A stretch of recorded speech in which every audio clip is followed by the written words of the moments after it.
Ulti here, welcome back to more Let's Play Kirby Planet Robobot! In the last episode, we were in Team Kirby Clash Deluxe. And in this episode, we're not in that. Instead, we're going to Meta Nightmare Returns, because it's glowing green. That's important, right? So let's just get right on started, because it's going to be a very long thing. Let's see what our best times are. I haven't played yet.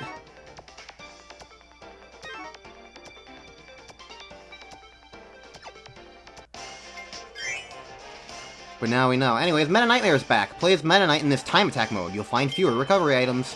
Tap the icons on the touchscreen to execute special attacks. Fight new bosses and tougher enemies while Kirby takes a nap. So if you remember extra modes and Dedede Tour and whatnot, this is basically that. It's the entire game all over again, minus a few things. And we're playing as Meta Knight. It's based on the idea of Meta Nightmare from Nightmare in Dreamland, which I partly touched on my channel way back in 2011. So you play as Meta Knight, and it's more based on Meta Nightmare Ultra, the return of it from Kirby Superstar Ultra, which I played in 2013. So I will forgive you if you don't quite remember, but I mean, the game kind of really re-establishes everything that you have to do. You have, on the touchscreen, you have several abilities that you get through powering up your sword, and you power up your sword by killing enemies. So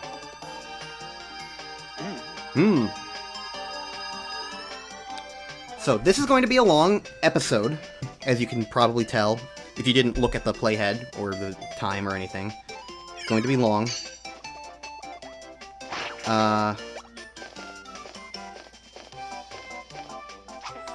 And the weird thing about it for me is just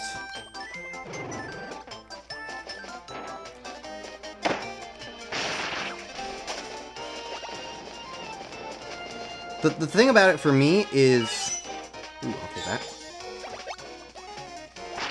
It's like, I don't know necessarily how much I like the idea of cutting stuff out of these versions. Clanky Woods is all gray now. I'm gonna do this. Yeah. We're so cool.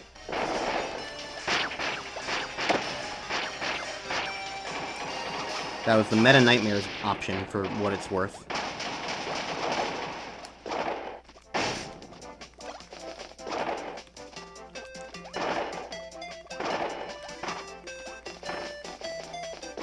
Did anything drop from that? Hold on. Usually you get a sticker for that, and I feel like it should have dropped me, like, points. It dropped me a... Okay. Well, it did speed up the auto-scroller part, so that's fine. Yeah, it's just, because of the time attack nature, and also the fact that, like, certain aspects of the game are being skipped, because it's not every single room, it's not every single... It is every level, but it's not every single room of every single level. It's, like, a truncated version of the game. So it's already a little different in that respect. But also because it is like this big speedrunny thing with different options, like, it feels wrong to cut stuff out of it. Which is why the original Dedede Tour episode, which was basically the same thing, that's why that episode was also 2 hours long.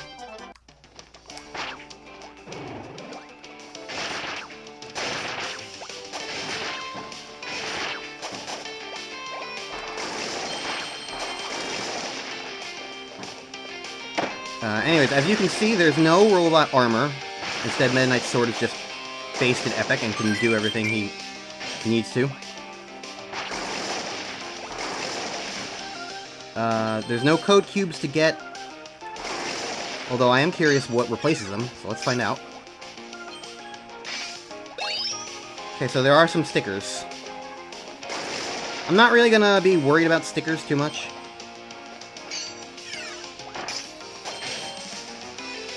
But yeah, for the most part, it's just gonna be me talking a whole lot, and if you want to kind of get, like, the gist and highlights of everything, it'll be worth just kind of jumping to the end, probably. Maybe future Ulti could put in, like, an approximate timestamp for when to jump to when genuinely brand new stuff occurs in this. It'd be near the end, though. But yeah, in the meantime, it's just kind of like gonna be me chatting it up and hanging out with you guys for a good long while. It's gonna be like a weird pseudo live stream, except not a live stream because...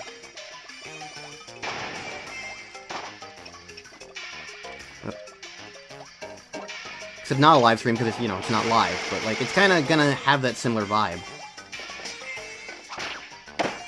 Excuse me.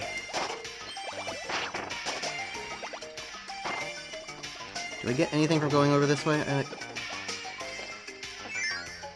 Let's find out.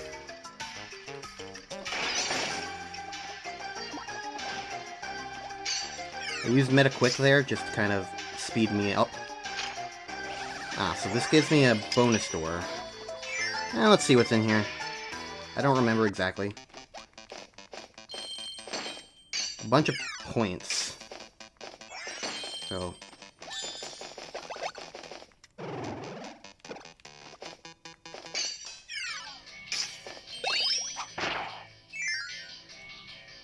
I'll just use another Meta Quick to... Okay, so that wasn't probably super worth it.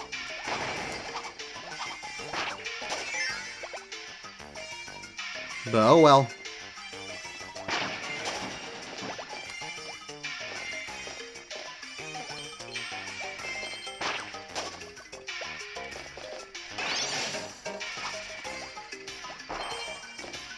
So what can I talk about in the meantime, I suppose is a good question. I have been, like...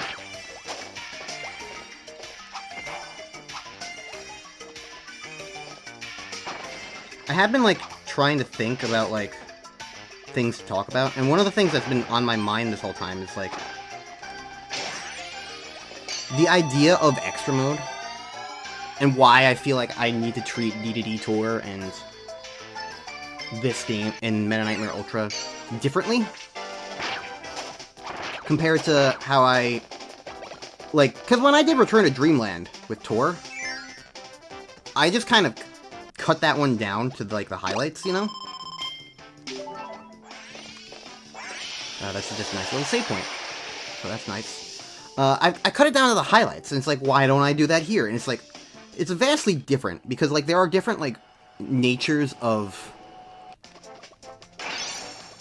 There are different natures of how the extra games tend to work in these Kirby games. And Return to Dreamlands is more of, like, a classical style of extra game than these ones tend to be.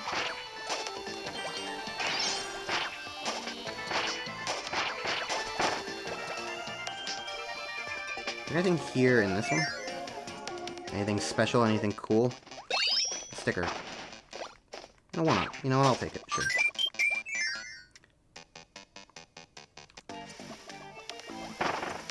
Because, like, if you think about the various extra games that have been in Kirby, like, there hasn't actually been too many vibes. Up, down, up. You know what? This will speed things up if I go the wrong way. I don't need to go the right way.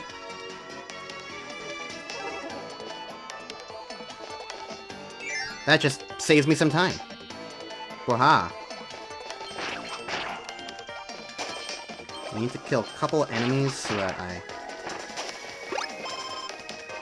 get my points back. And I need to not run into laser beams.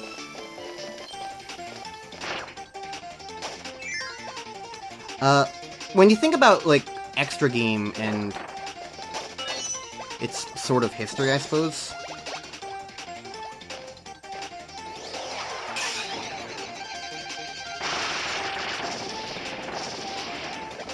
it's got, like, obviously it's got its roots in the original Kirby game, because, like, the entire prospect of what extra game was from the beginning was this idea of, like, Kirby is going to be easy, but if you play the game and master it, then you have an easier time Ow. Then you have more... If you play the game and master it, then you'll have a really easy time with the main game, so they have, like, this extra game to play that's much harder, and it was very simple in the original Kirby Dream Land. Not complicated at all. It just basically, like, changed how enemies functioned and how the bosses functioned, and that was pretty simple in that regard. It didn't really have much else to it, but it really worked well, surprisingly, especially for a Game Boy game, in terms of just, like, how much it, like, really enhanced and changed things, and how it made the game feel different.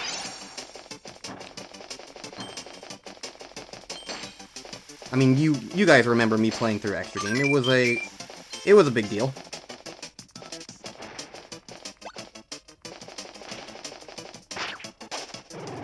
So it's like, the original Kirby's Dream Land Extra Game was really well done in that regard, I would argue, because it just did everything it needed to.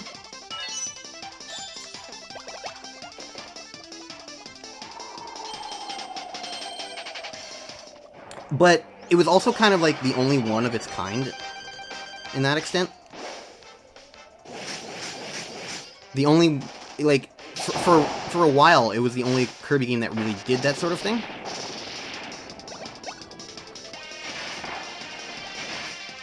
Because the other Kirby games that followed after it kind of took it in a different direction, basically. I'll pick this up in a moment, because I've got a boss fight, and the bosses are now vastly different.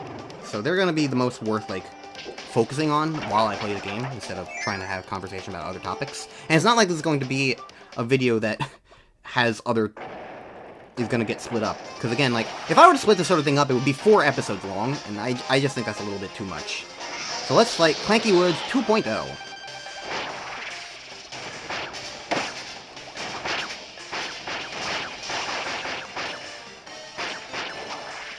So,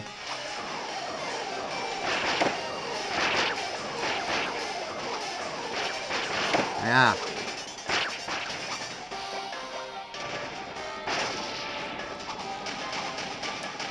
So, similar to previous other games where, like, in Since Returning to Dreamland, there's basically harder versions of every boss.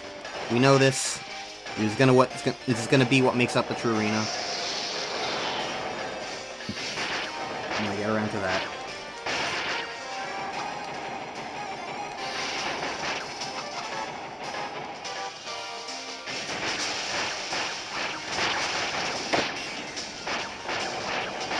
I'm gonna save my Meta Nightmares for this phase, because this phase is annoying to hit.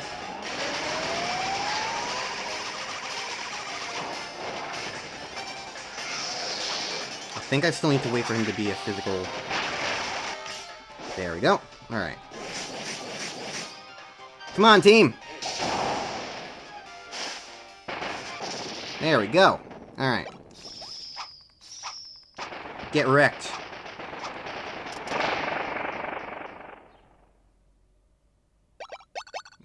Orbs. Alright, and that's World 1 done. Tor beat me! Oh no! we're gonna get to see this all the time, aren't we? We're gonna get to see all the individual times, and Tor's gonna beat me in all of them. I guarantee it. And we got Ree! And Hot. And a Landia icon. Cool. Had a lot of Landia in the past 2 episodes. Now we'll get more. Alright.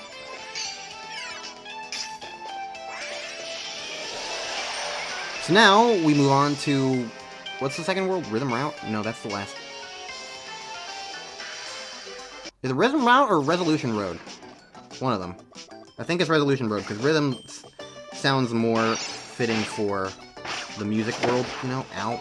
I thought I moved far enough. Anyways, where I was talking about? I was talking about Extra Game in Kirby's Dream Land, and, like, how the original basic conceit of it was to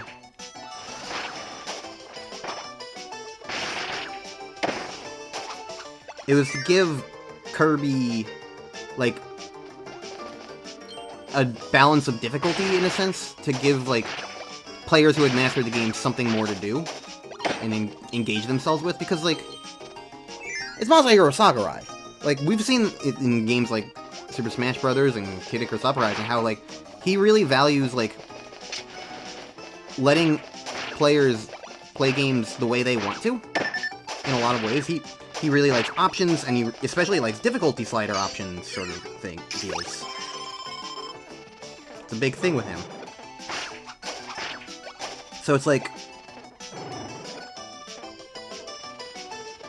there's good value to that, and, like, he's been doing that since the original Kirby Dream Land, because it's like, he wanted to create a game that, like, anybody could play, but he also wanted to create a fun game that had a challenge, because, like, he loved the challenge. I mean, he's talked about all those, like, freaking...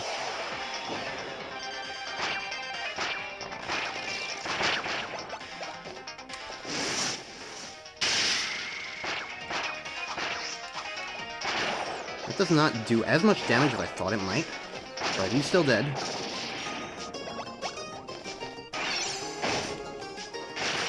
My main thing was that I wanted to get a meta quick. So I don't want to use too many of my points is the thing. Not until I get about 50 or so, because that's kind of like the trick of this game mode, is to, like, keep yourself topped off enough. Because meta quick is undeniably, like, one of the better maneuvers in this kind of game, because it makes you go faster in a speedrun context. Of course you want to have that.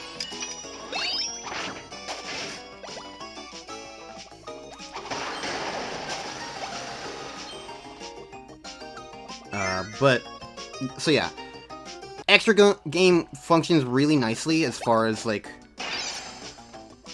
this just harder version. But then you have Kirby's Adventure, which came out a year after Dreamland 1 on the Game Boy.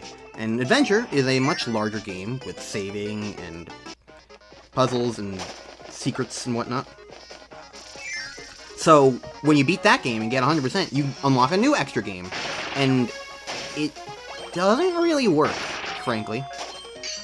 It's arguably fine, and it works decently okay for, like, the idea of, like, replaying the game someday in the future, but it's not really, like, a post-game sort of deal, and the game is too long for it to really feel like it's something more worthwhile in that respect, I suppose.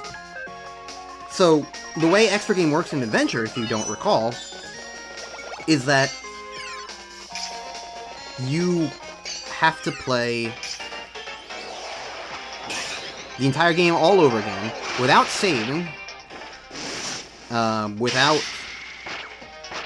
half health. And otherwise, there's basically no changes anywhere in the game.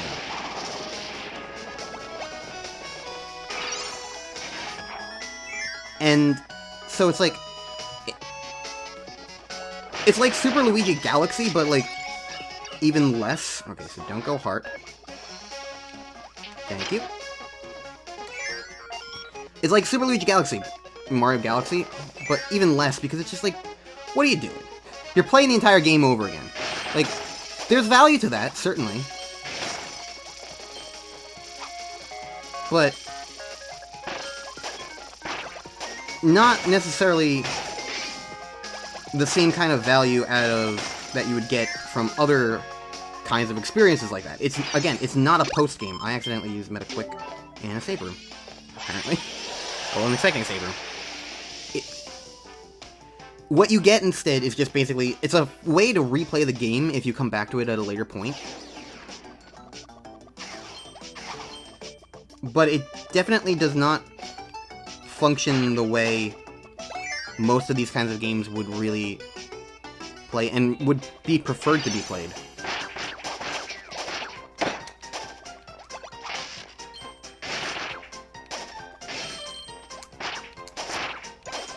Kill you all, I need your points, I need your orbs of spirit and soul.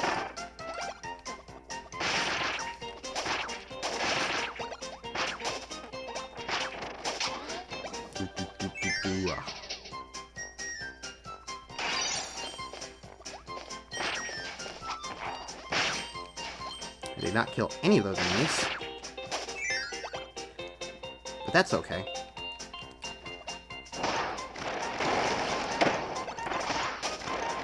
So, with Adventure, it kind of stunk in that regard, that it was like... that it was so... nothing. It was basically like... oh, you don't have to, okay. Sorry, buddy, you're too slow right now.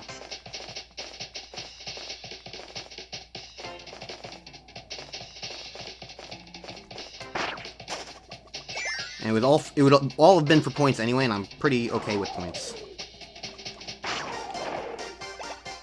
Especially since I'm about to kill all these balls in this auto-scroller.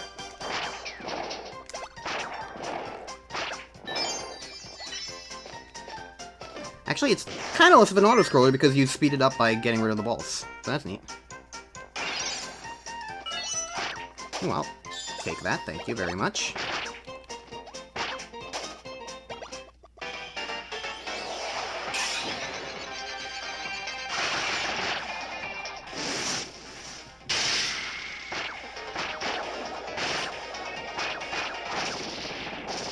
I like doing Galactic Darkness because, like, number one, it's just kind of a slightly faster move to begin with. While I'm here, let's just see. Yeah, that'll be good because I can meta-quick it.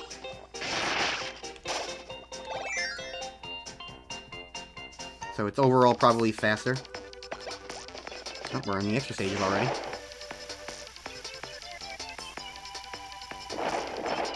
But yeah. Adventure Extreme kind of sucks. And then that was the last one for a while, because if you think of the original conceit of Extra Game as engagement as a way for other players to, like, engage a bit more with the game, it wasn't really necessary for some of the other Kirby games they made, because, if you think about it, the other Kirby games that came out didn't really have that kind of same philosophy, because what they did instead was they had harder puzzles and true final bosses. The Dark Matter trilogy, they would have, for the players who wanted to get more engaged, they didn't need an entire second playthrough, they just had Rainbow Drop puzzles, or the Heart Star puzzles, or Crystal Shard puzzles. So, and if you did all those, then you got, like, a true final boss, and it was, like, cool and neat.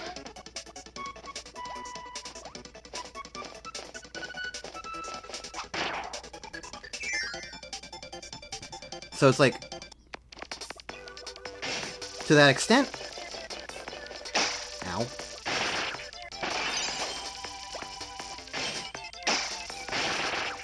To that extent, I think that they didn't need the extra game anymore.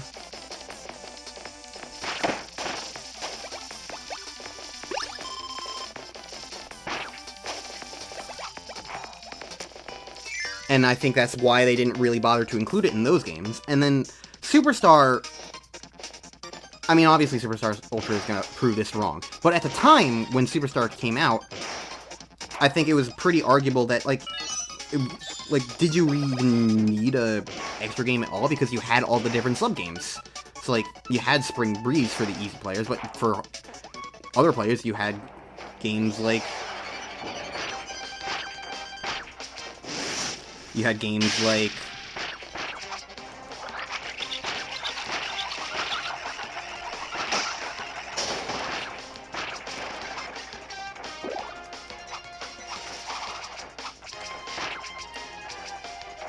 you had games like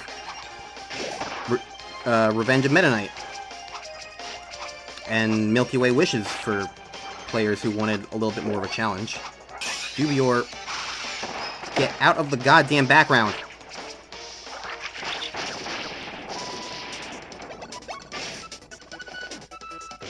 So you didn't really need the extra games as they traditionally were formed anymore. You didn't need to replay the entire game all over through. You didn't need to do that. And that was okay, and that was fine.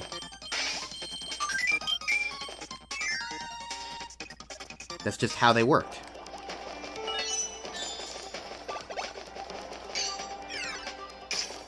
Alright. So, get back into it once again. I'll continue my thought processes in World 3, because now we've got Hollow Defense API 2.0. Now they're diamond-shaped. And the cool thing about Hollow Defense API is that it has basically the DX versions of other things. So here's basically Krako's Revenge slash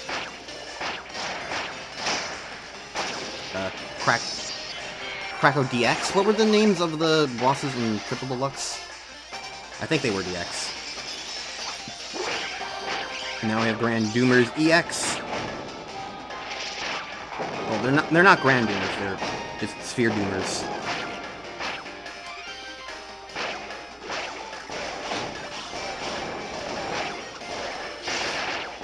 They're almost dead.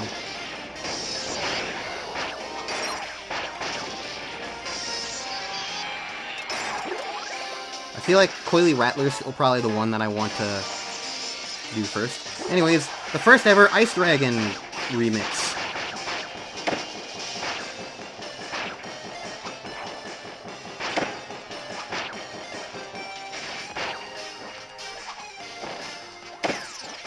I really don't remember how he functions, apparently.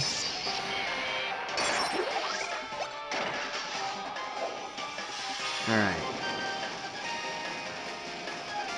Now, Coily Rattler to, DX.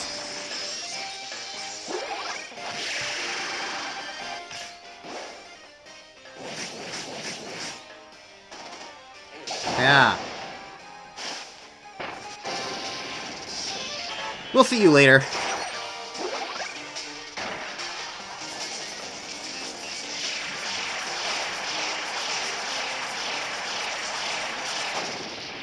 Alright. 10:18 was my time.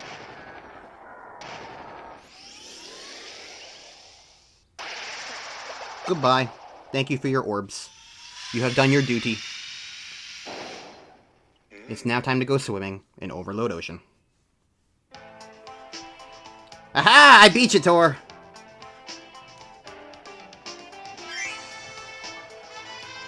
That's my goal. I will beat Tor. Maybe. Alright, heal me up. Thank you. Okay, so, where were we in the Kirby timeline? Superstar and the 64 and whatnot. So yeah, we didn't get Extra Game again for a while. But then we got Nightmare in Dreamland, the remake of Adventure. And that's when they started to do something interesting with the extra games. Because a remake of Adventure wouldn't be complete without... It wouldn't be complete without an extra game, you know? But the original conceit of it was still a little more awkward, to an extent. So what they did was simply they gave it its own save point, essentially.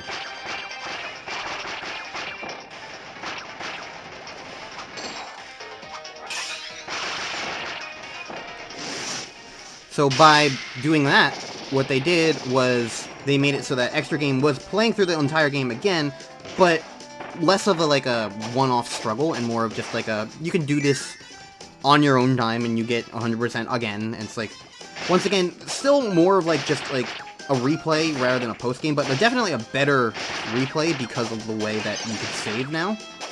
Like, honestly, just being able to save makes all the difference, I would argue. So being able to save, big deal. But then after that, after you beat the extra game in Nightmare in Dreamland, you also get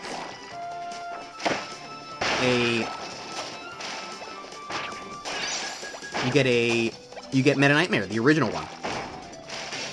And while you can't save in Meta Nightmare, there's better reasoning for it. The reasoning being, that's the first extra game that has a timer on it. So for the first time now, one of these extra games is based around the idea of speedrunning conceit. And so it makes sense why you wouldn't necessarily be able to save, because you're trying to get a best time, and on the Game Boy Advance at the time, it's understandable that they would really want to focus on, like, they wouldn't want to worry about, like, how to save progress through that, I would probably say. So I feel like that kind of makes sense to that regard.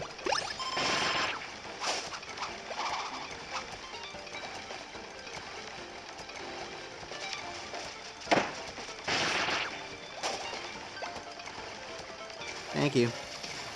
But no thank you. So, it makes sense that you want to save. So, it's like, it does something very particularly, like, notable for these extra games at that point. Alright, which one am I not going? No star there. Gotcha.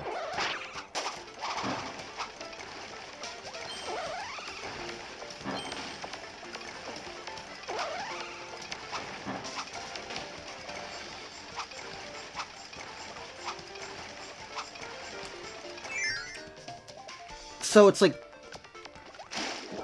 I don't know, it makes sense the way that it all works, is what I would really say. And it's the first one that really did that, but it was also, like, done at a point where it's like, Kirby was in a weird spot at that point, so they kind of stopped really worrying about it as much.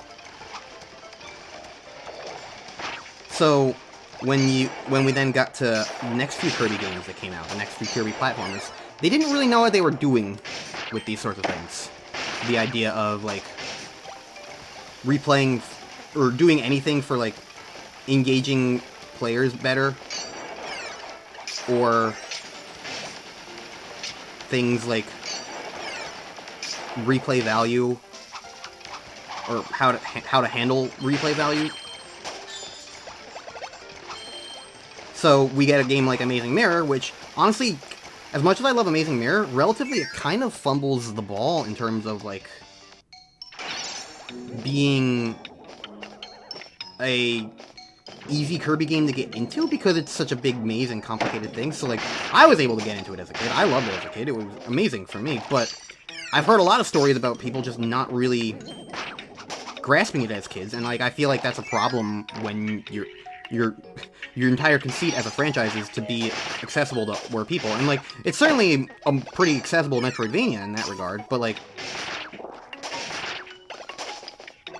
I do think that compared to other Kirby games, it's probably one of the harder Kirby games to grasp what's going on, especially because, like, they just weren't always great about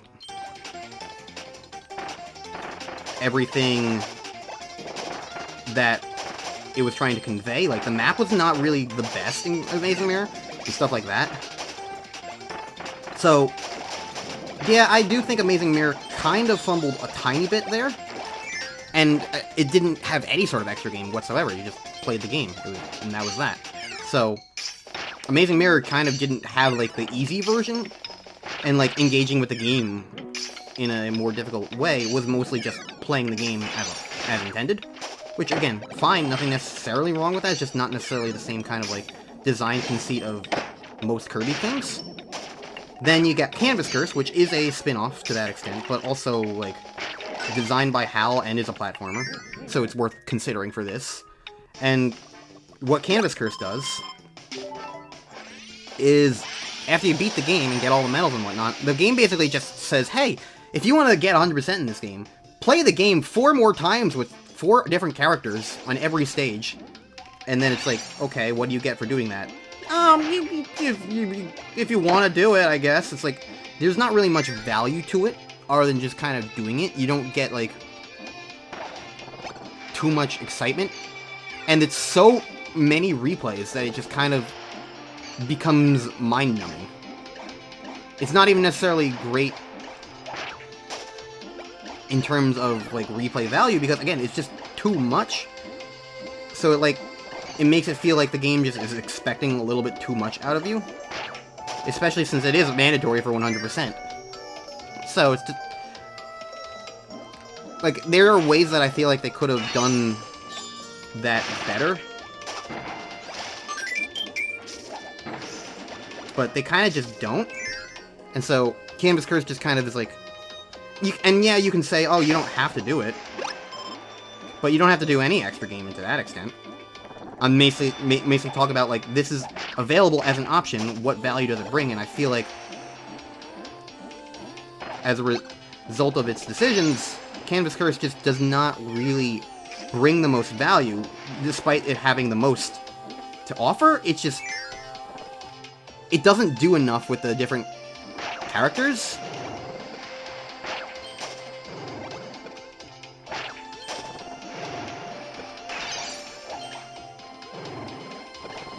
And the characters are pretty bland. And it's just, again, it asks for a little too much. And so I don't really think it was the right call. I can see why somebody would like it, but I don't think it was necessarily the right decision, in my opinion.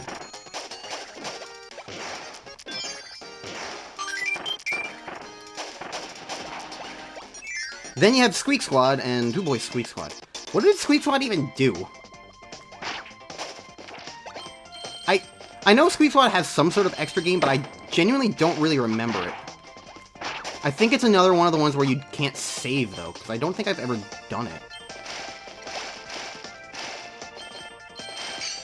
No, I've definitely done it at least once. But I just don't really remember it. But I mean, that also kind of goes for most of Squeak Squad, is the thing. Squeak Squad is a very forgettable Kirby game.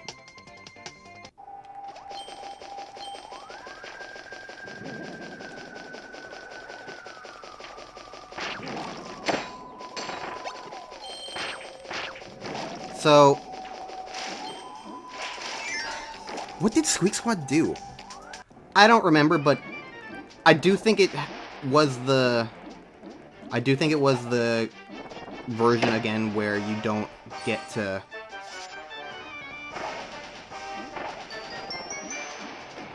where you don't get to save, and you just play through the entire game again. And again, it's just...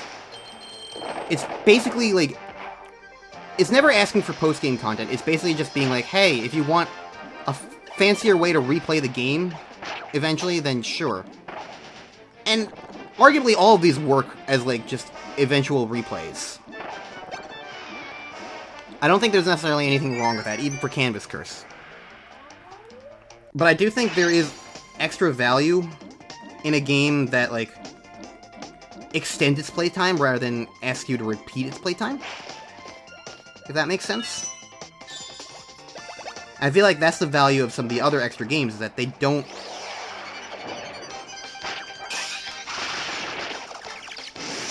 they don't ask you to do the entire game over again most of the time. They ask you to do more interesting things. Usually.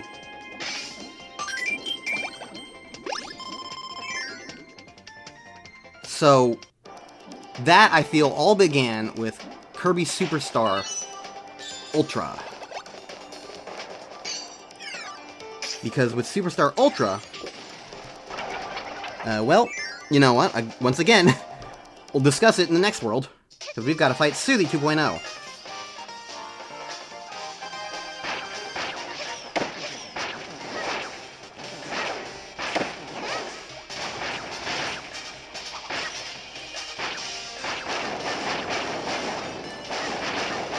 Keep whacking you.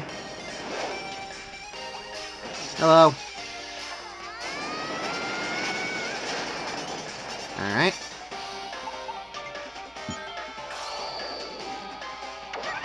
Get down here. Yeah.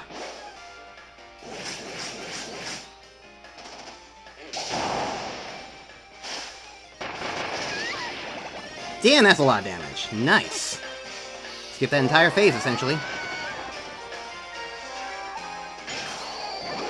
Hey!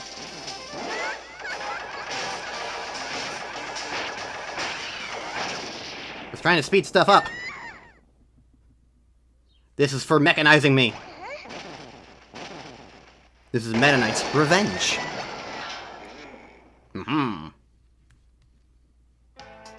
Alright, I beat Tor again! Haha! I beat all my times. Apparently. Alright, so, we just reached Superstar Ultra in my discussion about extra games. So what Superstar Ultra did is, in remaking the game, they put in a harder version of Spring Breeze to mimic the original Dreamland 1 extra game. So that's where Revenge of the King came from. As well as they remixed other bosses from the game in other subgames. So, like, that... Basically, Revenge of the King introduced brand new level design and the entire core concept of new ideas, because, like, they had the Cabula surprise in that game.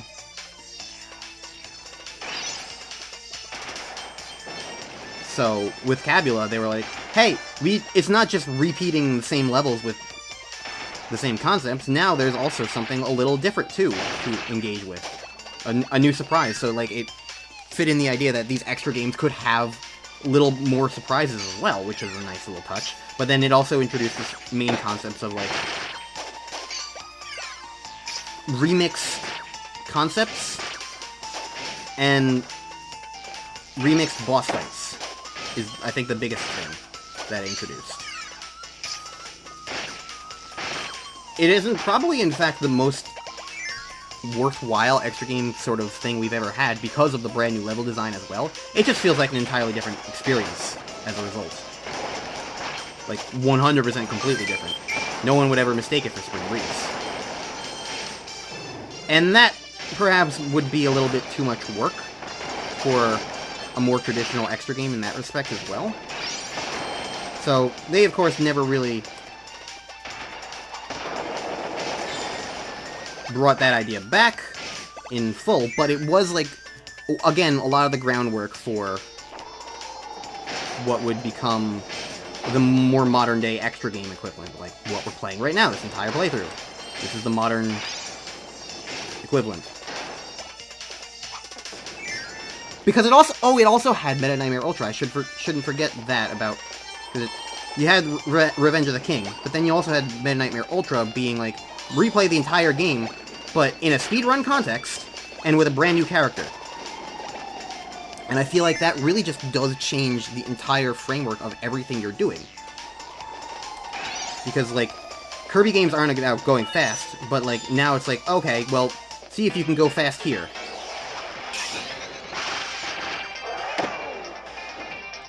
And I feel like there is value in that.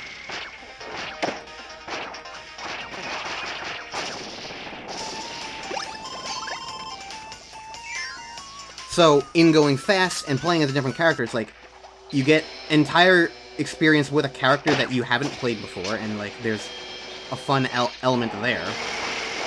So that already kind of makes it feel a little more worthwhile. Especially compared to a game like Canvas Curse, which mostly just...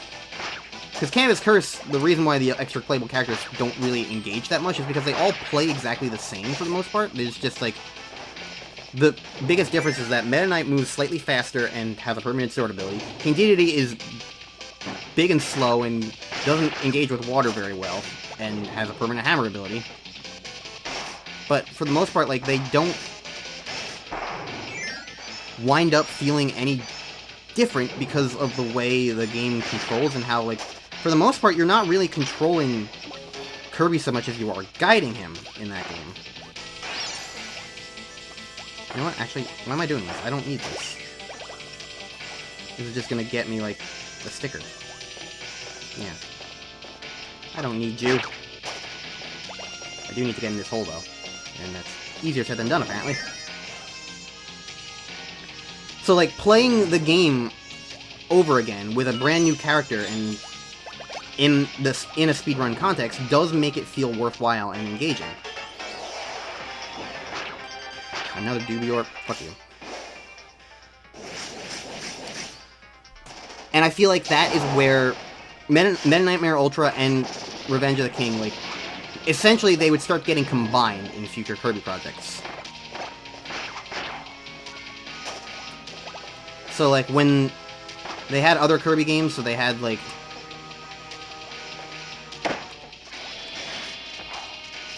They would wind up having, Epic Yarn and Mass Attack. And those games didn't really have anything. They were their own little projects. And Mass Attack had its own conceit of, like, mastery with the don't get any Kirby's hurt gimmick.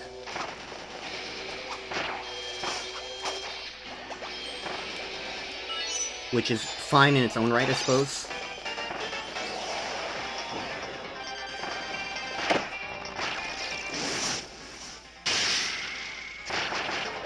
Oh! So, Galaxy of Darkness does require you to be standing next to the thing. Good to know.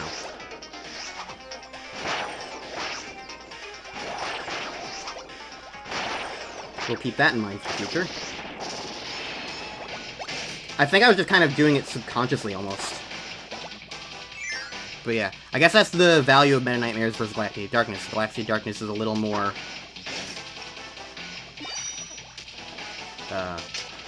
limited.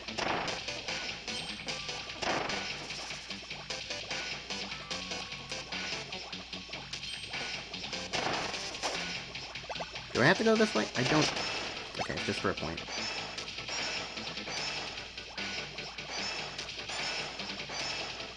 Why does Meta Knight not get his own Meta Knight buddy?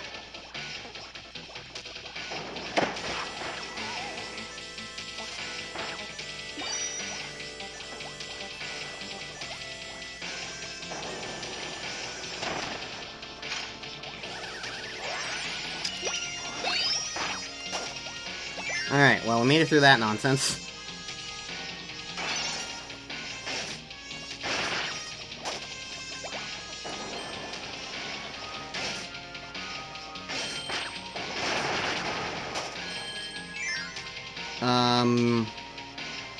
So yeah, then we have Return to Dreamland, and that game came out, and it was very clearly inspired by Adventure and Nightmare in Dreamland, the way that it involved its extra game. Because the extra game, once again, you have half health, just like in Nightmare in Dreamland. And you had... Did I ever notice that this was Paint Panic? I don't think I ever did. Paint Panic. PTSD.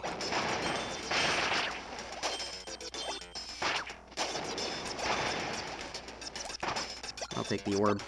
A little low on orbs.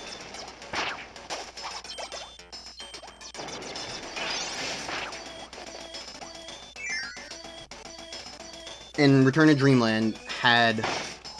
And the reason why I was able to cut stuff out of Return to Dreamland as well was because it was still the same game, more or less.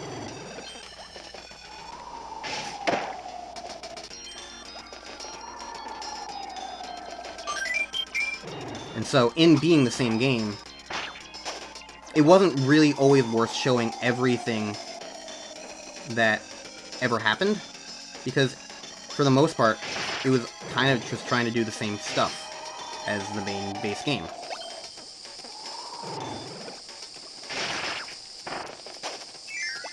Which is fine. It wasn't necessarily the whole conceit of do speedrun stuff. It's the same game, but what they tried to enhance instead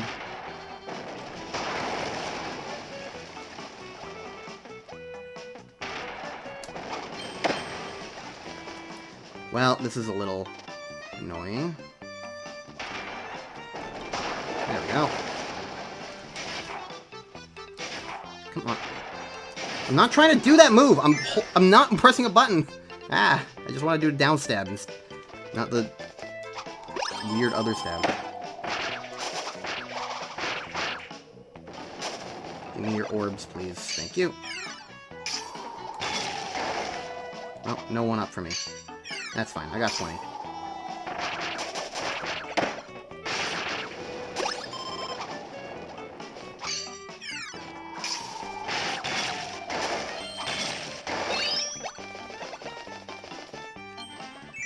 So yeah, Return to Dreamland, but it also then added the ideas from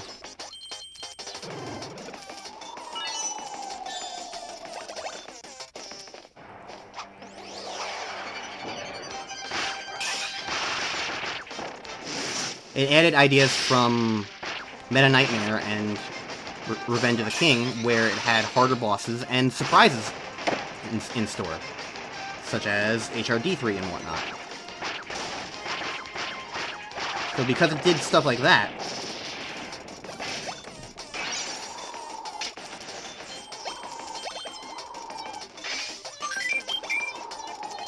it made it so that there was still worth playing through the extra game more than just as, like, replay value, because there was new stuff, you know? There was new stuff, there was exciting stuff. So even though it was still fairly the same game, and it could get exhausting to that extent, it wasn't... Also, we'll get back into it, but for now we have stock Meta Knight, because we're already Meta Knight, so they're not going to have us fight ourselves. They'll have us fight a robot doppelganger of ourselves.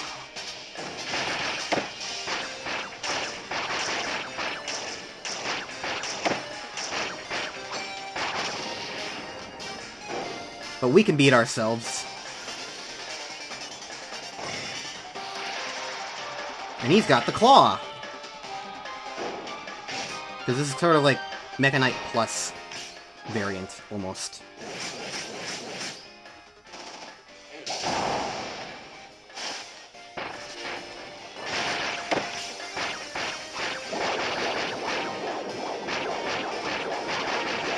I should remember that Phase 2 is just a lot easier than Phase 1.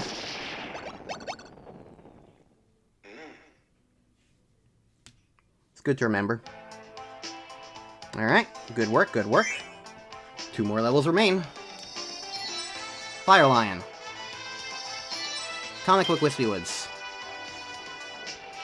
Alright, so getting back into it. Return to Dreamland was, you know,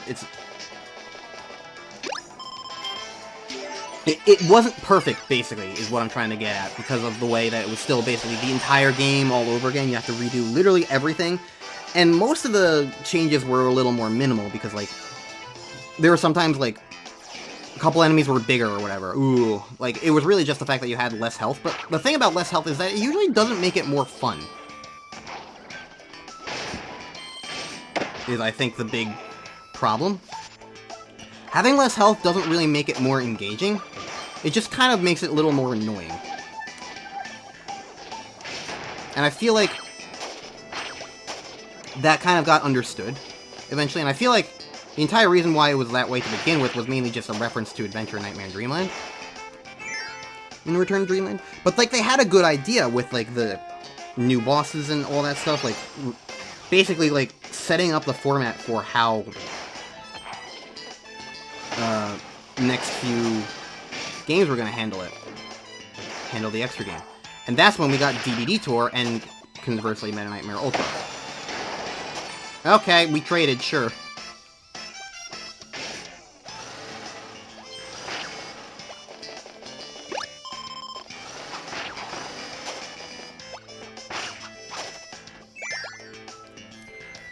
Because with these games, now they finally brought back, like, the whole idea of doing it under a timer.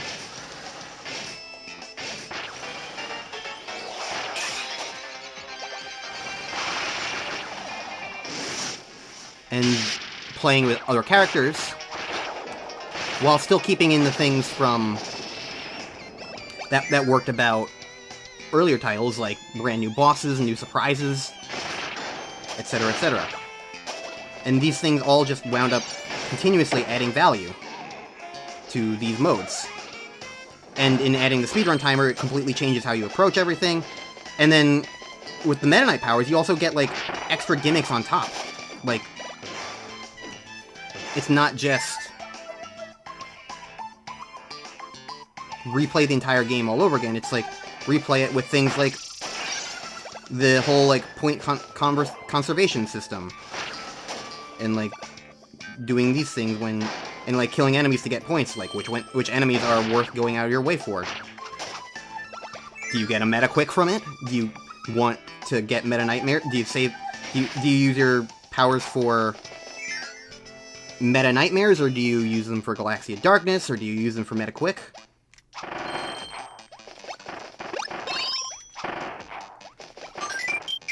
there's some good strategic questions to be had there, I think.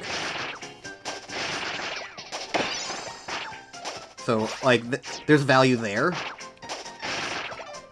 And again, because it's all playing with a different character, like, it makes the experience feel worthwhile. It's another Blocky. You keep fighting Blocky, huh?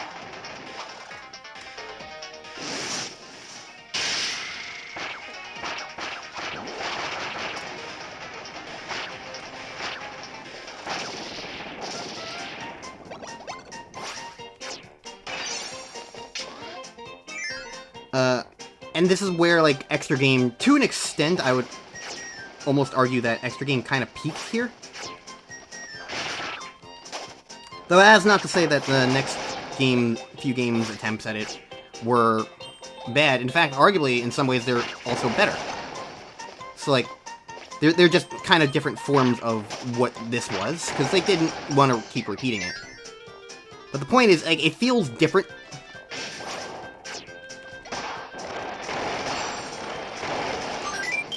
It feels different, and that's, like, where the value comes from.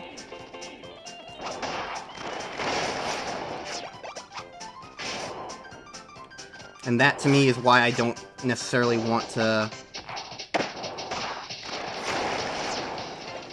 just change up the idea of playing through this and, like, cutting stuff out and whatnot. I don't think there's value to cutting it out, because, again, like, it's a different experience playing as Meta Knight and doing all this stuff and, like, the strategy. It's like, it would all get lost if I just cut it out and cut to, like, cut to the final bosses and whatnot. It's like, I could very easily do that, sure, but, like,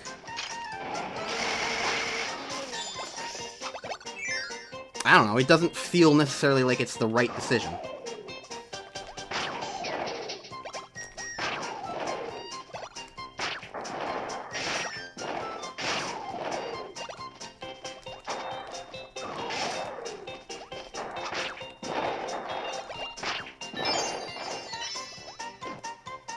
That's really all I'm trying to say, is it doesn't feel like the right decision because of the experience. It's not the same experience.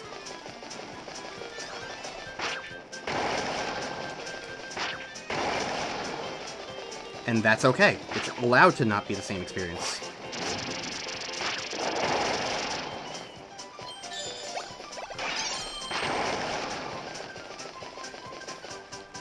But yeah, it's things like that little bit of, like, is it worth grabbing these point balls for another meta quick?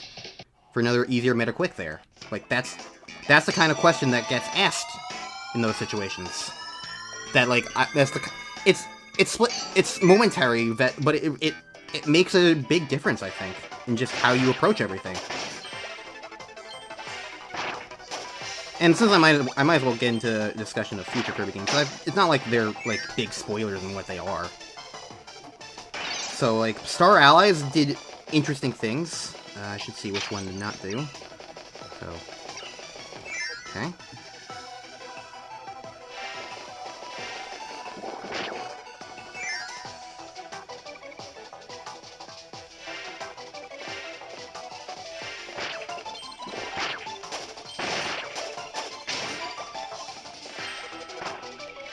So, like, guest star allies in Star Allies was really interesting because of the way that, like, even just putting aside the way that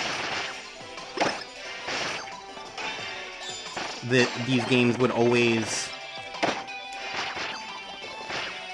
ask the player to replay the game a bunch, and, like, putting aside things like the way that, like, you had all the different playable characters and all the references that they brought along with them. Like, Guest Star Allies was still interesting because, again, it was still a speedrun mode, but it had, like, the level-up system, which, like, really enhanced, like, the way you thought about, like, all the levels and puzzles, because it was like, do you take the time? It basically, like, the point orb system, but, like, massively upgraded, because it's like, you take what was originally a in-the-moment thing, like a lot of micro decisions, and becomes a lot more, like, macro decisions almost, because like every single thing that you do is basically thinking of like things within the world of like you have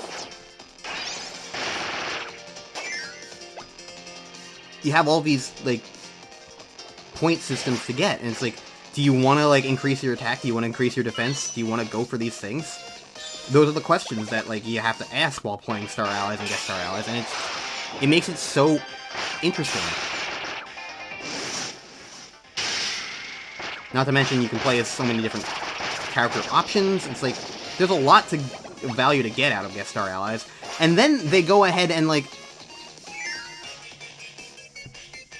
because like a lot of the extra versions of bosses were just flat out in the main game of Star Allies, but then they, in the later updates for Star Allies, what they did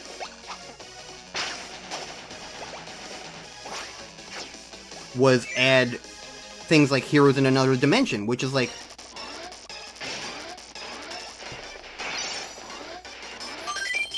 Heroes in Another Dimension was just absolutely wild. In like, it was basically an extra mode, but like in a completely brand new methodology, because like it wasn't even like a remix of the original game. It was just an entirely separate mode with like remixed bosses, and it was much harder, and it was like, it's kind of not even really an extra game anymore. It's just another mode, but like way harder. Kind of like going back to like the original conceit of like what Superstar did, where like you just had harder modes the more you played through the game. That's basically what Heroes in Another Dimension was.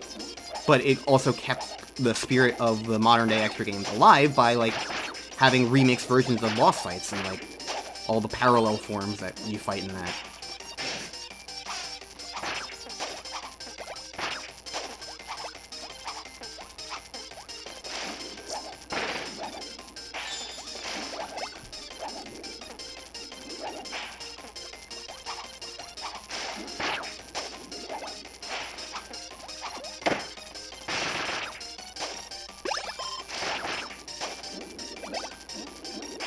So, to that extent, I think it's just very interesting. And then Forgotten Land doesn't even bother with, like, the premise of an extra game anymore. It just has, like, a post-game mode with, a post-game world with the Illusion Islands, and replaying the entire game all over again, which does make it feel more extra gamey, but, like, still in a pretty substantially different way.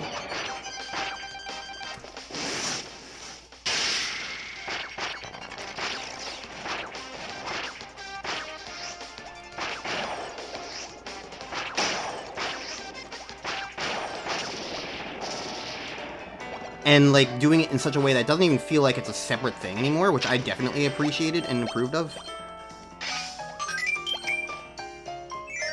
So, that was always just really cool about, like, the way that worked.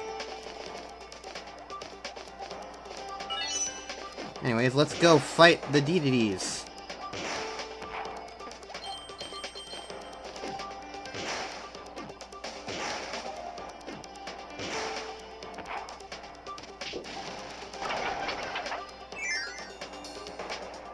Now, the interesting question for me is,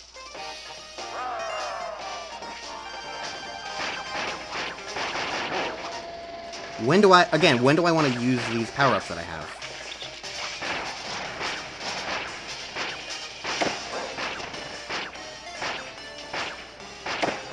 I think when they first split up.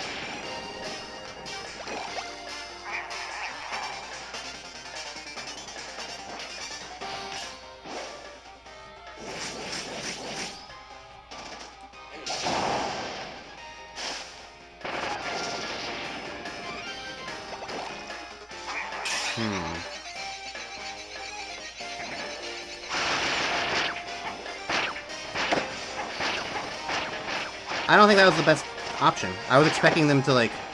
I was expecting the damage to carry over into the next few phases that they do, and it just kind of didn't.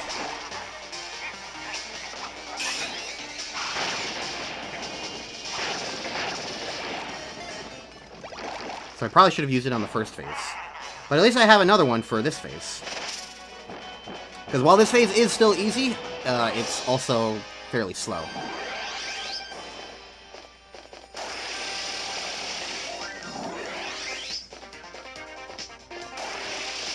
I think Galaxia Darkness would probably have been better against the clones earlier.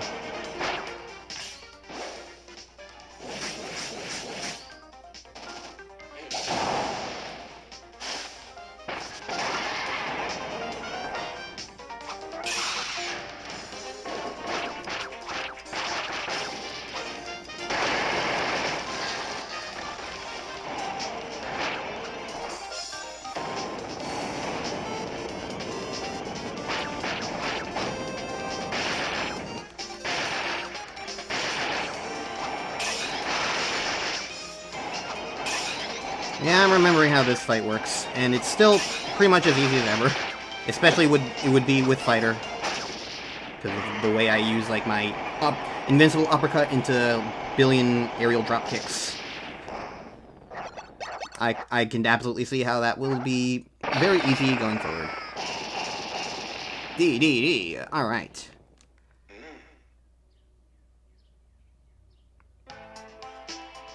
Still beating Tor. Okay, he only beat me on the first world. Feels good. Alright. Now the last world. After we get Storo. And only Storo. Alright. Now, similar to with Triple Deluxe, this is the largest part of Meta Nightmare Ultra. Meta Nightmare Returns. Sorry, there's 3 separate Meta Nightmares in the Kirby franchise at this point. So this is the largest one, so this is going to make up the bulk of everything going into Access Arc.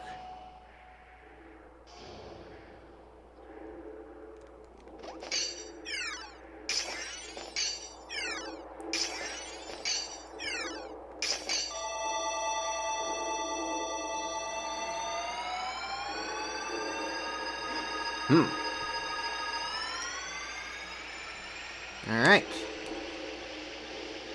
So it only took me about an hour to get to this point, so that's nice. Which means there's like about 10 minutes of cutscenes and moments in the game where the timer's not ticking down.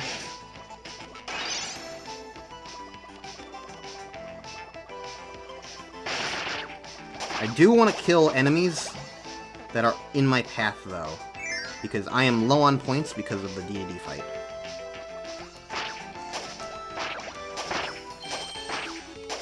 So, this feels very worth it, getting all these guys down. Because, yeah, I'm pretty much all the way back up to full because of that one room. Awesome, thank you. Thank you, bombers. And I'll take you, thank you. Invader armor. Now, security source 2.0, and now you look more like Metal General.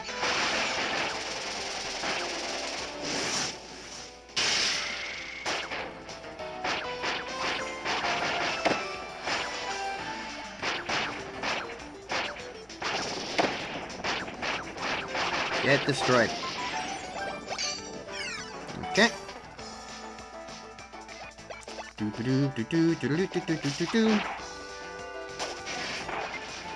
Ah, yes. That guy's still not getting a promotion. Alright.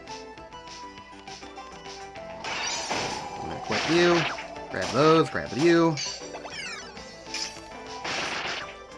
I'm out of things to talk about, but luckily we're near the end of this mode anyway, so at this point I can kind of just, like, vibe with what's going on, and it will be fine. Now, one thing I'm surprised about with Invincibility Candy, it doesn't heal you. It's a food item. Usually those do heal you. And you can argue that it already benefits you in making you invincible, but...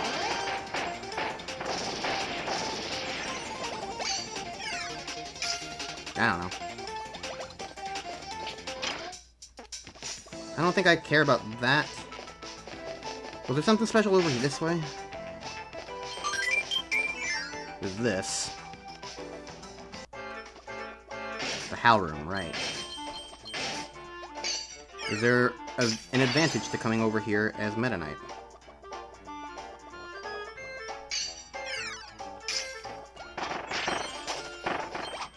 Doesn't really seem like it. Oh well. It was worth checking out. Still don't know if there's a third hell room in this game. I didn't bother looking it up. Get in the tube! God. Tubes are difficult, what can I say?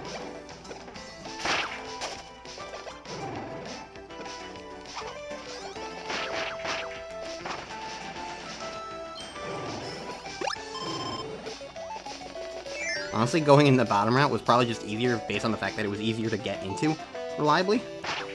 Apparently, I struggled to reliably get into tubes.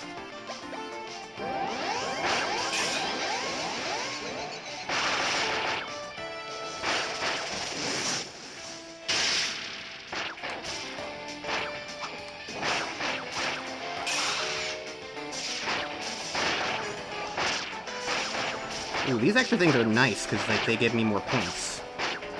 It's good to get. Alright. That's a down security force. Give me orb. And I will move on. Quick. Oh, never mind. I shouldn't have meta-quicked. I forgot this one was an auto-scroller. Whatever. That just means I'll kill all the enemies in my path and get my points back.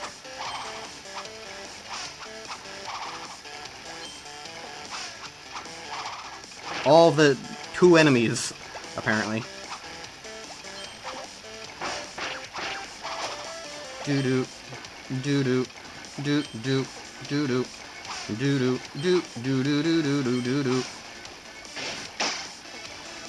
Also, the funny thing about not cutting any of this out is that technically I can submit this to speedrun.com if I really wanted to. Because it would be unedited footage of me playing the game. And I'm pretty certain a run like this utilizes the in-game timer. I mean, it has an in-game timer for a reason, so why not use it for that at that point, you know?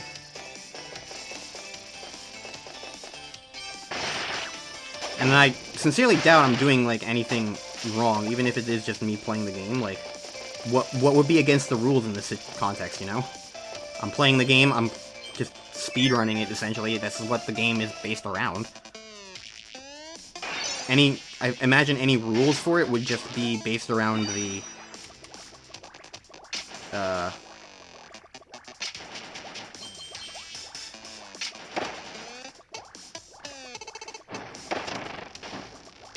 it would just be based around the what's visible on screen and making sure that, like, you know, everything is like, oh, there's no cutaways, you know? There's no...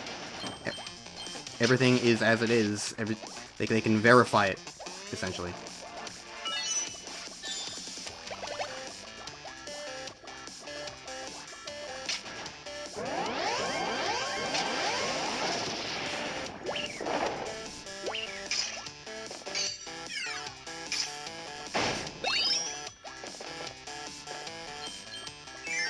I think that one was technically unnecessary, but I think it did overall save time against fighting the dude. I keep meta-quicking when I get to auto-scrollers. It's a problem.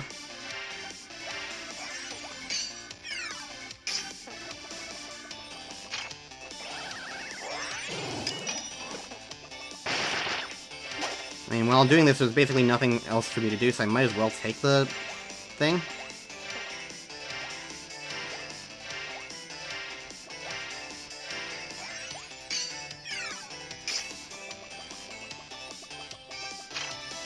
These point stars aren't really something I care about. This one might give me something I care about, though. Nope, it's giving me a maximum thing, though. Well, I'll take it anyway. Actually, you know what? I don't care.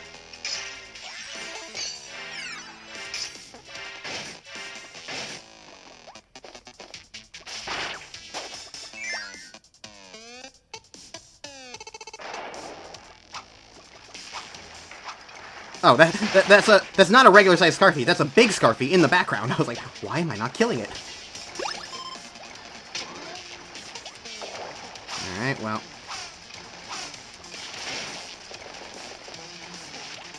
I like auto-scrollers.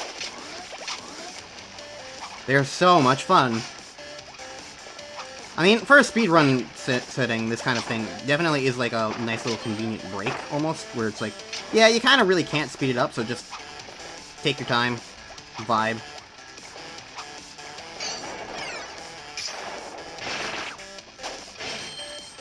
There's really nothing you can do. It's just speedrun. Auto-scroller, so don't mess up and you're pretty golden. You know?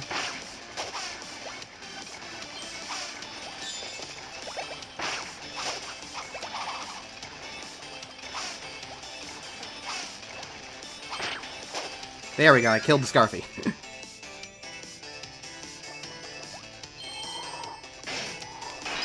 Okay, another quick.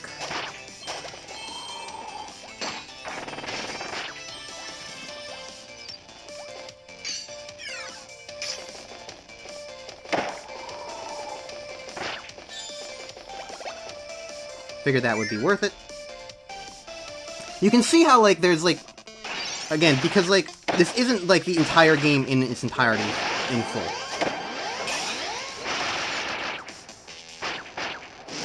It's the game, but with, like, it's consolidated, essentially. Truncated. And I like that. It makes it feel like everything that's going on is just... It matters. I don't know. It doesn't feel like there's, like, superfluous stuff. It doesn't feel like it's the entire thing all over again. Unchanging.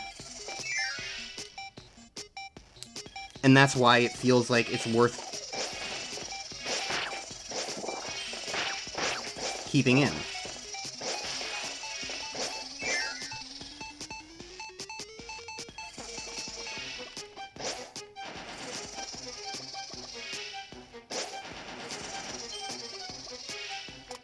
Because it's just that it's different. That's really all I'm trying to get at.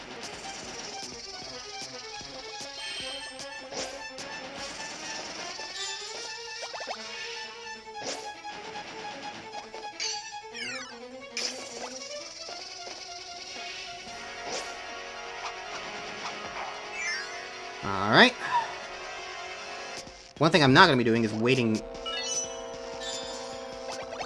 again. Do a heal. Why not? Does Galactic Darkness do more if I'm closer to you? I can't tell why it's doing different amounts of damage, frankly.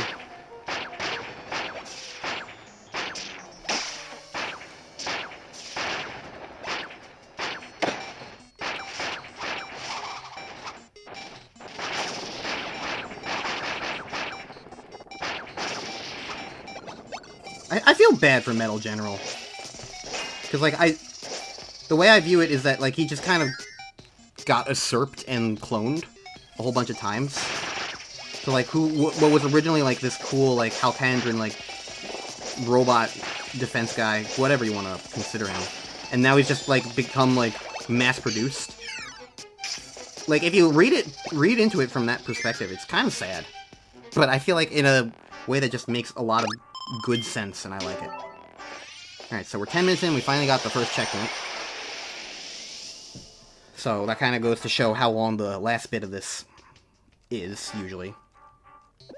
Because 10 minutes usually would have been the way things go before. But now we're in the last major level, because this is the big Robobot celebration stage. This is the one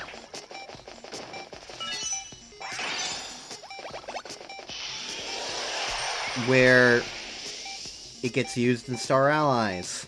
I can finally show that one thing. Go away.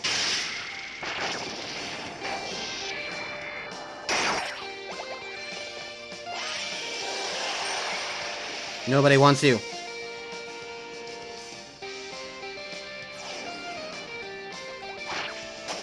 So let me see if I can find out what that one commenter was talking about. There's this thing, apparently, where you can, like, squeeze into a block. Somewhere? Maybe not in this room.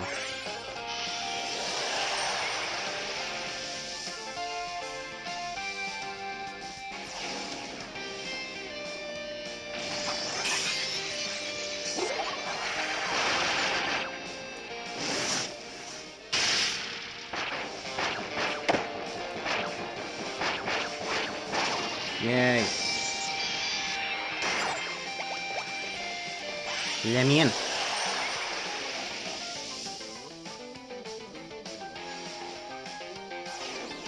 Quick. Orbs.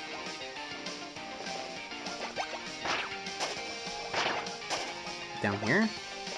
Yeah, down here is a Meta Knight point star. And apparently in Star Allies, that's a Suzy themed point star. And you can only see it in this version, so that's neat. That's neat indeed. Thank you, random commenter from my Guest Star Allies video from probably about 7 years ago.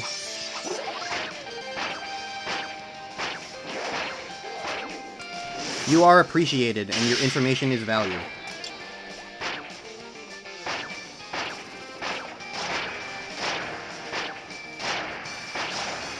Yay. Hollow Kracko. More like Hollow Kracko, but with an LLOW. Because I scooped out your insides with a sword. That's what you do with swords, you scoop.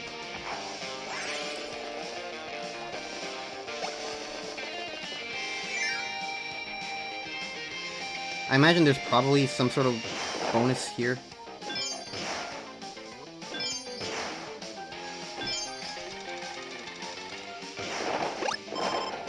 Wow. Just a Maxim Tomato.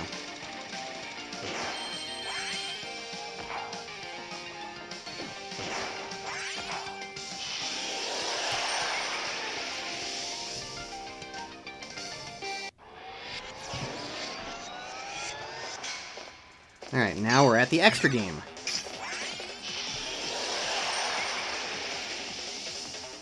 Or not the extra game, the extra stage.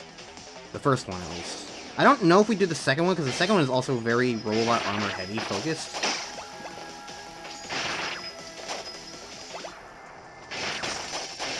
I guess we'll find out. After a minute, quick.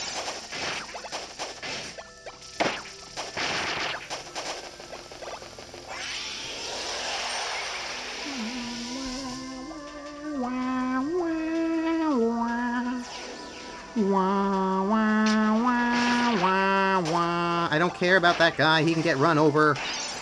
Meta Knight has better things to do with his time.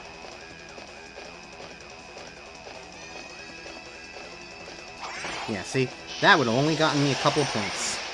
Not worth the time investment.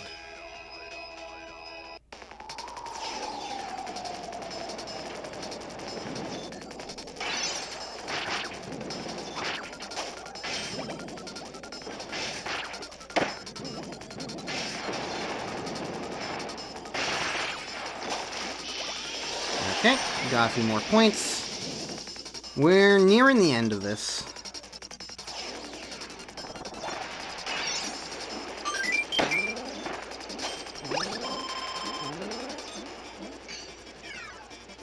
I feel like Meta Quick in the water is super important because you just swim so slowly otherwise.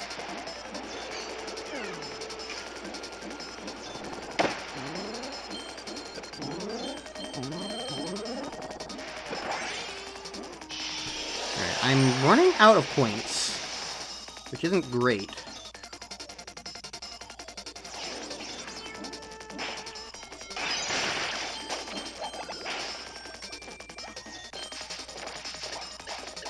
But a lot of these, like, level designs are just not really conducive to fighting enemies. Here's some enemies I can kill, though. I'm at 25 right now, halfway up through my point system.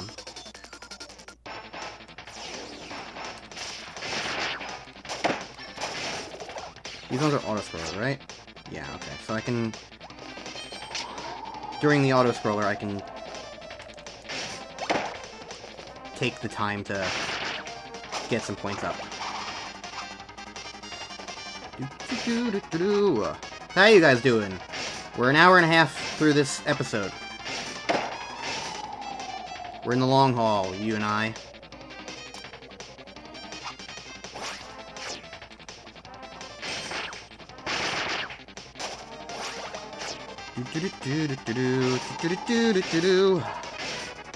What's your favorite Kirby song? Or at least one of them, because it's Kirby music. They're really hard to quantify like that, you know? But what's a particular favorite? What's the first thing that comes to your mind? How about that? The first Kirby song that comes to your mind. Mine, when I thought of that, my first thought was Reflected Laughter from Triple Deluxe.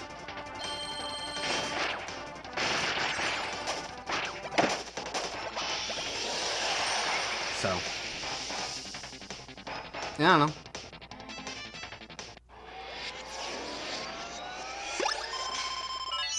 Thank you.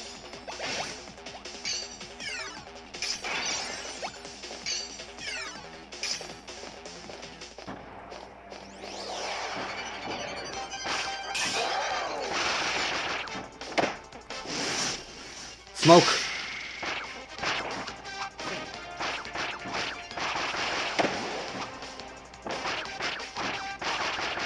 Okay, that's my Asmoros, and I think we fight Bonkers next.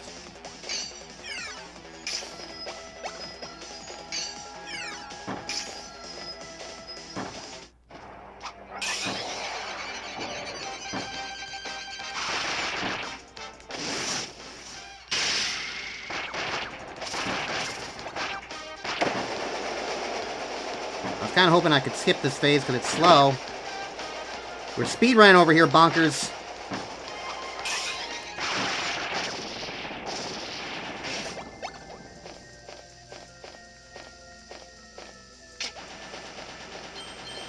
This will probably be worth sticking around for.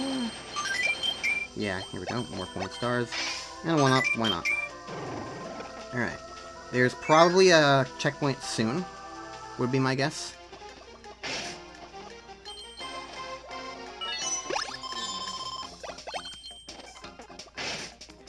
So this is the end of the last extra stage, right? Yeah, this is the end of it. Well, if that's going to be the case, hiya! Let's speed up this auto-scroller.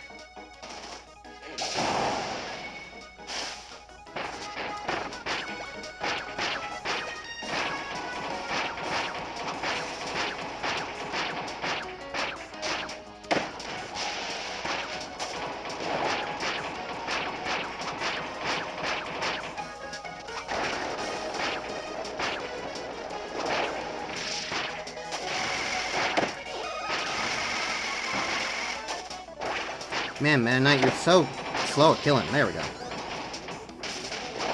Alright.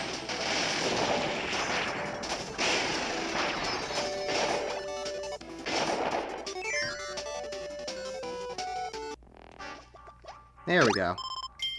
And now, finally, new stuff.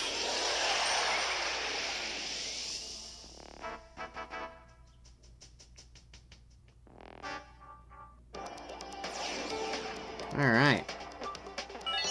Thank you. I will take all of your orbs. So similar to previous variants, and by that I mean Dedede Tour, we're not fighting Stardream. I'm not even sure we fight Haltman, actually. We might fight Haltman. I don't think we fight another stock Meta Knight, because we already fought a stock Mecha Knight, and he was, you know, based on the final form with the claw and everything.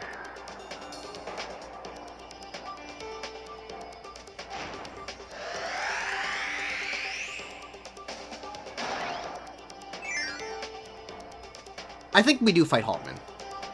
Because I know there is a second form of Haltman. It would just make sense. Yeah, here we go. Hello.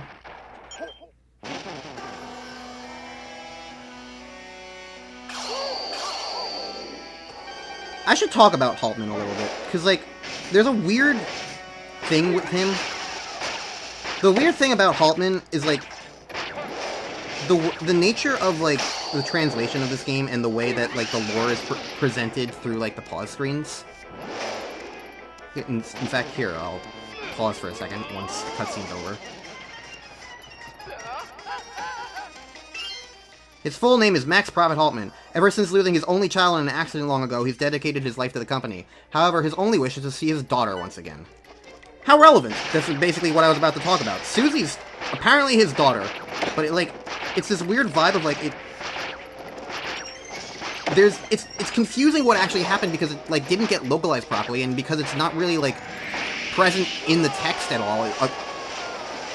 Well, I say present in the text, it literally just told us that, essentially. But, like, I mean, so, like, in the narrative, is not that present? Is not that present. Because of things like... the most I would probably argue it's present in the game is when Susie's like, I'm gonna stick it to the old man and steal this thing.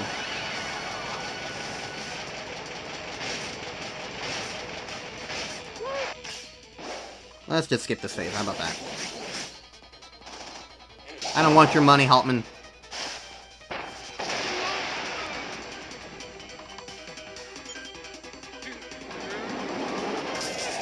And it's just, it's awkward because, like, already the localization issues that were present, because, like, things just kind of didn't come across compared to the original Japanese, which makes it confusing to, like, gather what even happened sometimes. It's just, I really can't stand the put it all in the pause screen thing that happens. It just bothers me a lot. But whatever, I'll put that aside. Anyways, loading, says Stardream. Look, we already know you're a Nova thing, so what's next? Or I guess the Access Arc is the Nova. Stardream is just a computer. You must be the new admin. Yes, you possess incredible power. Okay, as a new admin, you must supply your credentials to the strongest warriors of this planet, executing swordmaster.exe. We must fight the strongest sword-fighting warriors that this planet has to offer. Starting with, of course, ! For the first time since 2000, it's Dark Matter. And this is where Kirby fan service really just always is so cool whenever they do stuff like this. Because, like, they didn't have to do this, but they really did, and it's just awesome. Especially because Meta Knight wasn't even a part of this back in the day. But it's undeniable. Dark Matter Swordsman had a sword. It's in his name. He's the swordsman. It's the swordsman form of Dark Matter. Hey, get back here.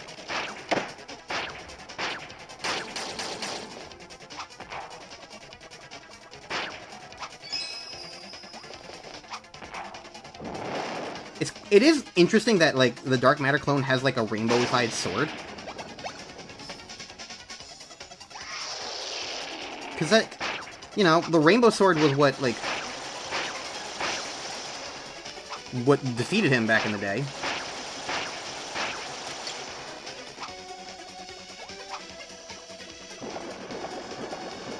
Orbs.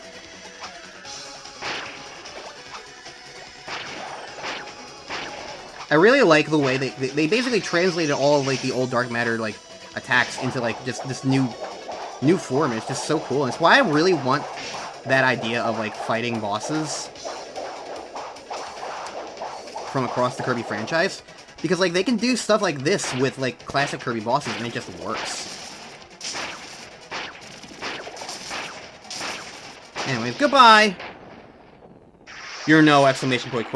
You are always a facsimile. Clones in your name.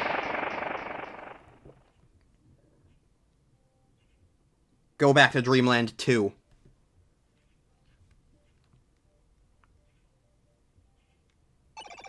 Impressive. That may have been a bit too easy for the admin. Next up is one whose swordplay resembles a beautiful dance. Let us bring back the most powerful queen from the void.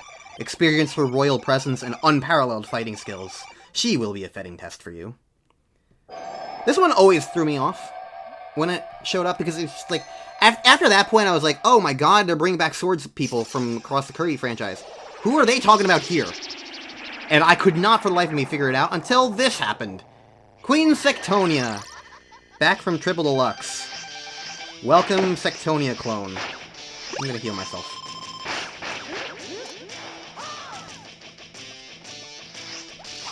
And, like, I guess it's weird, because, like, it's not like she doesn't fight with swords, but I just don't really think of her as, like, a sword fighter for some reason. And also, it was, like, Triple Deluxe at this point was, you know, the last mainline Kirby game, so it just kind of threw me off to suddenly see a reference to it. Sectonia clone always felt weird in that regard to me, but I suppose it also just was easy enough to bring back. And again, she does fight with swords, it's not like it's wrong. And again, 2 years isn't nothing.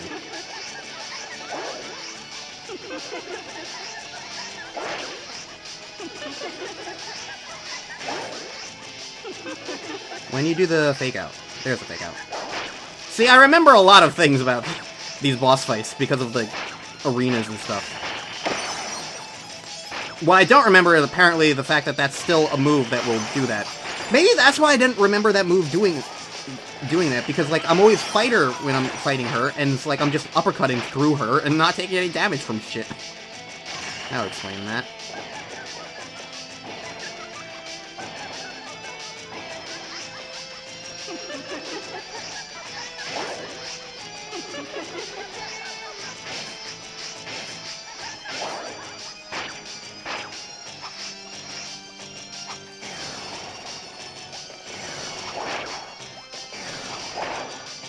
Alright, and goodbye.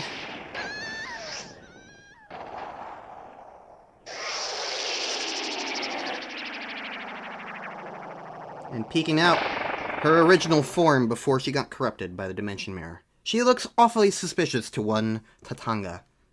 Tatanga? Taranza. God, I'm trying to be, like, poetic, and I just fuck up the name. Good, awesome. Super Mario Land 2, that's what this is. You are mighty indeed. Now for the final test. This was prohibited by the previous admin. Preparing to boot the space-time transport program. Let us bring back a legendary swordsman from a forgotten time. He may end up destroying a nearby planet or two, but such is life. The benefits of this final battle outweigh the collateral damage. Prepare yourself. I love how completely unnecessary this is. There's no reason for any of this. It's just Stardream's like, I want to test you for... It just does this. Executing space-time transport. Extra-dimensional road booting. 3, 2, 1, begin. I guess Stardream is technically the computer of the Access Arc. So it is a Nova. It certainly is talking like a Nova. Anyways, hi Galactonite. He's angry and doesn't appreciate being summoned here out of his own will, so this is why we don't fight Stardream. Anyways, Galactonite returns. No clones here. This is just the straight-up original. He doesn't know why he's here, he just knows he got brought here, and he has had enough of all of us.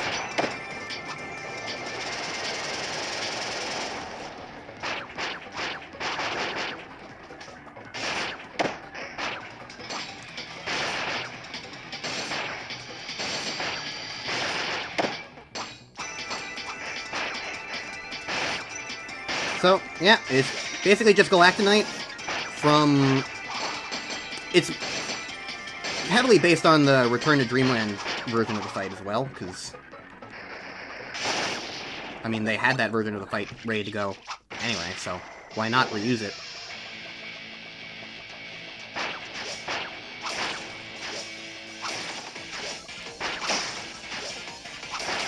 Yes, let me just stand directly in the path of the lightning.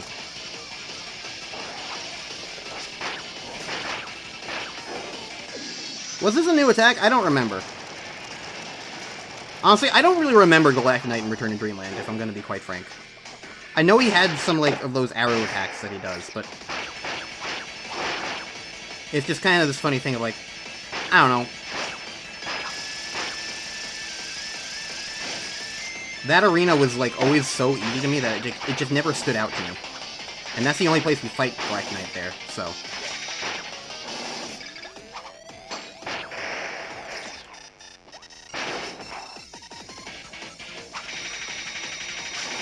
But yeah, I'm pretty certain most of this is based on the Return to Dreamland version of the fight. Get Galactic Darkness. That didn't kill you! Ah! Go away.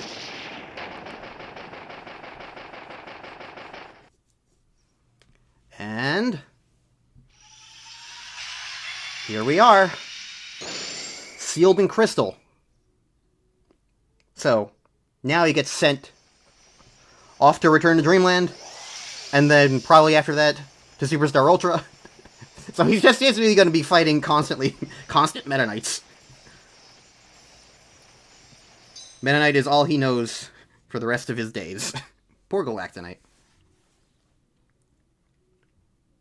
And there we go! 115.51 is the record. And my final stickers are Orbservers! And that's it. So that's my clear time. Alright, GG's. That was only an hour and 40 minutes. But I guess I have credits now, so... yeah, okay. I don't have too much else to say. We'll watch the credits and then be done. But yeah, this was faster than Dedede Tour, so that's neat. I don't know if that necessarily means that the game is shorter than Triple Deluxe. I think it just means that Meta Knight is faster to play as compared to Dedede. I mean, Meta Knight has Meta Quick is the thing. Dedede didn't have that. Dedede was just Dedede. He's already perfect. He doesn't need to be faster.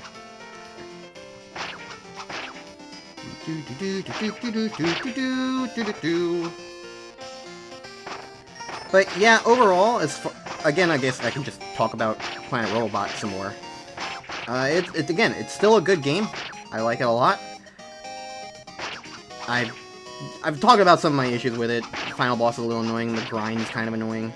Well, the final boss, it's not necessarily annoying. It's more so like the design of it inherently feels fundamentally a little wrong to me. And I wish that like all that spectacle was put to a boss fight that had some sort of like gameplay build up to it. And that the gameplay itself wasn't also very confusing, but... I mean, I say very confusing relatively. I'll specify that. You can understand it, you can learn it. It's just, relative to the rest of the game, it's just got nothing to do with anything. But, I don't know, the rest of the game is really good and fun, and it holds up really nicely. It's very little wonder why this is most people's favorite Kirby game. It's a great game. I just personally feel like there's a couple of, like, not even necessarily missteps, just things that I personally don't love about the game. Plenty of people don't care about the stuff that, like, bugs me a little bit, like grinding for the stickers, being frustrated by the inevitable True Arena that's going to happen in a couple episodes. They don't necessarily care about, like, the fact that UFO Kirby is locked behind Amiibo, cut Nate Bildorf's name in half. I don't know, like, in the end, a lot of people just play Kirby games for different things, so the things that bother me about this game just don't bother everybody, and that's okay. They don't have to bother everybody. That's the beauty of having opinions. People can have different opinions, and again, my main thing is I just want to make sure that when I have an opinion, people understand why I have that opinion, even if they don't agree with it. So, if you love this game to bits and think I'm full of it, well, at least you understand why I am feeling the way I do. And hey, there is a grassy Howl room in this game. Shame I don't know where it is. Lamau. Maybe I'll look it up between sessions and show it off. I don't know. I probably can. I know I'm going to be looking up my old-ass True Arena video, just to refresh myself on those bosses and how I fight them, because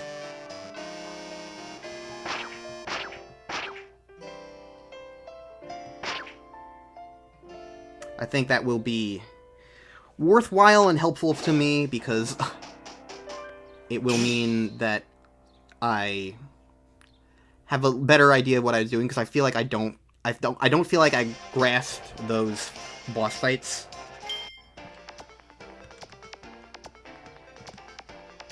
based on just fighting that, you know? Haha! Tor, I beat you by... what is this? 8 minutes? 8 minutes. Hell yeah.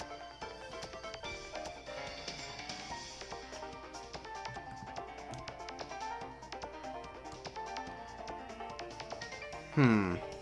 1:15:51. I'm curious. What was my best time in my original playthrough? I might as well do that. I've got... Oh, the jukebox is now open. And so is my worst nightmare. Oh, I had 1:15 before. What is my record here? This is the arena. Not Meta Nightmare.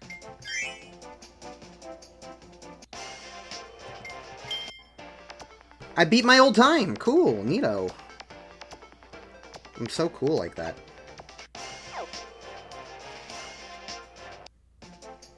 I'm clearly, truly only improving. Alright, well, that was a long-ass video. But cool climax to Meta Nightmare. Next time on Let's Play Kirby Planet Robobot, we're gonna get three-dimensional up in his house.